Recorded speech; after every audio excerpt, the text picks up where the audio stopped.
হাওড়ায় আসার 2 নম্বর কারণ হলো এই যে তার জন্য আমরা সবাই এক জায়গায় জড়ো হয়েছি। সবাই একসঙ্গে হলে বেশ মজা লাগে। দেখো হাসি ঠাট্টা, সবার সঙ্গে গল্প, সময়টা বেশ সুন্দরভাবে কেটে যায়। এখানে দেখো, এখানে আমাদের পরিবারের সবাই বলতে গেলে আছে যারা গ্রামে থাকে।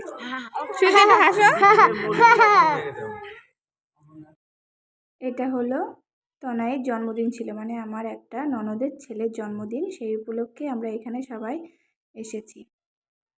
তো এখন কেক কাটা হবে।